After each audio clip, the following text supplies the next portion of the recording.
Realiza a cena. Você tá lá de boa, coçando as coisas lá, daí Hollywood te liga e te oferece um papel que vai te transformar num ícone cultural, te encher a burra de dinheiro e ainda garantir que a tua cara vire meme assim por décadas. Aí você pensa, melhor não, eu vou fazer aquela sequência de As Marvels.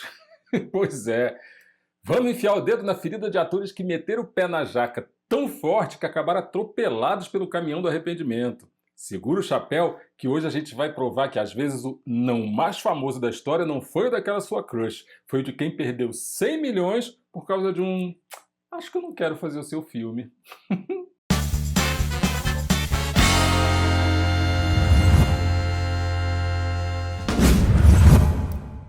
Fala galera do bem! E aí, preparados para conhecer os reis do Me Ferrei?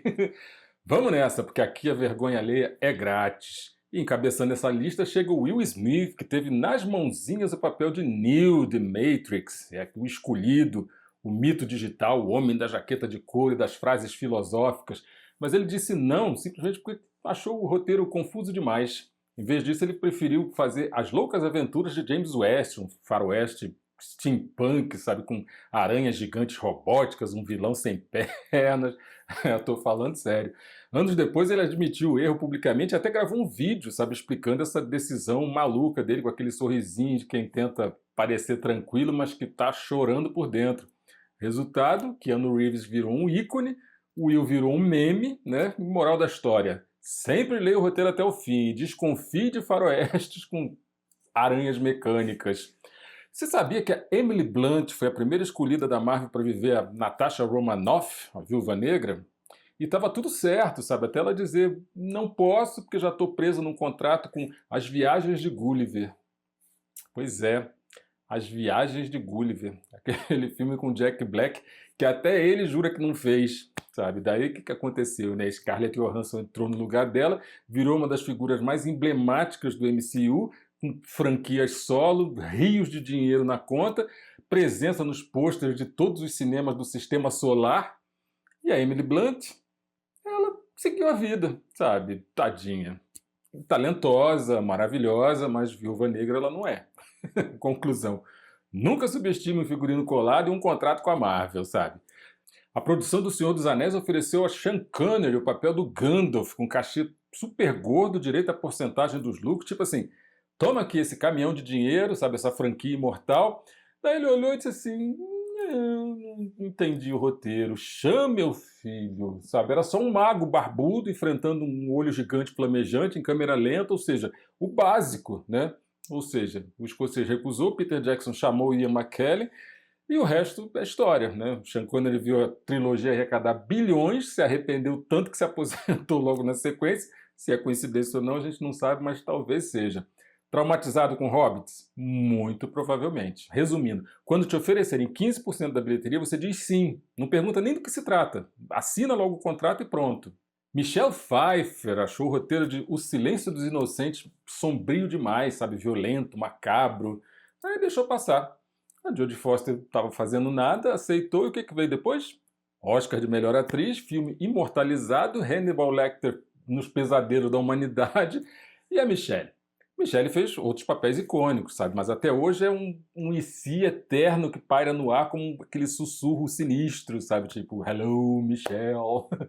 Moral, às vezes o que parece sombrio é só prestígio maquiado de psicopatia, enfim. Assina e vai também. Nicolas Cage foi cotado para viver o Aragorn do Senhor dos Anéis, sim, ele mesmo, o cara que faz caretas com Oscar na estante. Mas recusou. O motivo? Ele ficaria tempo demais longe da família durante as gravações na Nova Zelândia. Viggo Mortensen entrou na última hora, virou o rei de Gondor, ganhou o status de lenda, né? E tá aí até hoje. Já o Nicolas Cage seguiu fazendo Ghost Rider, O Sacrifício, né? E outros filmes que você assiste bêbado, então, no avião, né? Dormindo. Moral da história: às vezes vale a pena passar uns meses longe de casa, principalmente se for no meio da Terra-média. Ponderai. E essa também foi de arrepiar. Tom Selleck foi a primeira escolha para viver o Indiana Jones. Tudo certo, contrato na mesa.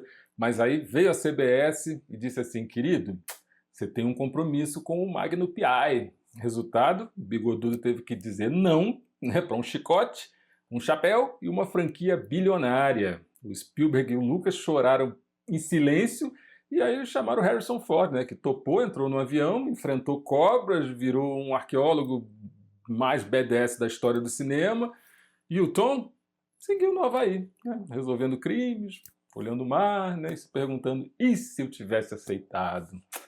Moral da história, nunca diga não para um chapéu fedora. A vida realmente é como uma caixa de arrependimentos. Você sabia que o John Travolta achou o roteiro de Forrest Gump meio bobo e recusou? Tom Hanks aceitou, e aí? O que aconteceu? Oscar, bilheteria absurda, trilha sonora icônica, frases eternizadas. Enquanto isso, Travolta estava dançando em boate, filmando Olha Quem Tá Falando 2, né? Hoje ele admite o arrependimento, né? Nas entrevistas que ele deu, aquele olhar se perde no horizonte, sabe? Aquela coisa, talvez imaginando ele correndo pelos Estados Unidos com boné vermelho, aquela coisa toda. Resumindo, nunca subestime um homem correndo sem parar por 2 horas. Ponto. Gwyneth Paltrow quase foi a Rose de Titanic, pois é, aquela música que com certeza podia ter dado um lugarzinho lá na porta pro Jack e tal, enfim. Mas ela recusou o papel achando que o filme poderia não ser um sucesso. Daí entrou Kate Winslet e entregou tudo. Oscar foi indicada. Clássico? Com certeza. A Gwyneth foi viver de vender vela com cheiro de coisinha e tal na Goop e fingir que estava tudo bem. Moral da história, se o James Cameron diz que vai afundar um navio com romance épico, você pega o colete salva-vida, fecha o olho e embarca, deixa de ser burra. Que deselegante! Né? O George Lucas ofereceu pro Al Pacino o papel do Han Solo, mas o Pacino não entendeu, o Pacino patinou ali no roteiro, achou Star Wars meio confuso e tal. Eu acho que era meio que o padrão da galera naquela época, sabe? Sei lá, acho que sim. O Harrison Ford, né, por sua vez, que devia andar com um trevo de 4 folhas no bolso, foi chamado de novo, às pressas, e o resultado virou o maior contrabandista da galáxia. O Pacino, claro, seguiu ali com o Poderoso Chefão, né, obviamente, tal, mas até ele já falou, recusei Han Solo, foi uma escolha errada, enfim, tadinho, né? Moral da história, quando o roteiro tem naves, Wookiees e sabres de luz, só diz sim, sabe? Grita piu-piu e vai, sabe? Fecha o olho e vai. Mas o caso mais emblemático é do ator Matt Damon. O James Cameron ofereceu para ele o papel principal, né, o Jake Tully, né, no Avatar. E o contrato ainda vinha com mais um mimo, 10% da bilheteria mundial. Mas o Damon estava ocupado sendo espião em algum lugar do mundo e recusou. Resultado?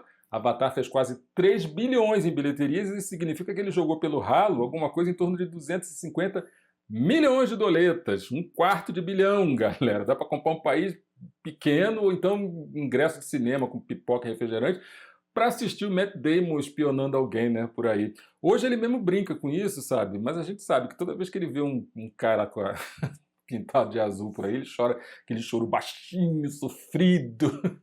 Pensa o seguinte, recusar James Cameron é tipo recusar oxigênio. Não se faz, com certeza. E aí, tá se sentindo melhor com as decisões ruins da tua vida? Pelo menos você não recusou um container de dólares e nem trocou o Frodo pelo faroeste caboclo, né? Compartilha esse vídeo aí com aquele amigo indeciso, deixa aquele like carinhoso, se inscreve no canal, clica no sininho para receber as notificações sempre e não esquece, quando a vida te oferecer um roteiro esquisito, lê até o final. Vai que é o próximo Titanic. E a gente se vê no próximo set. Corta!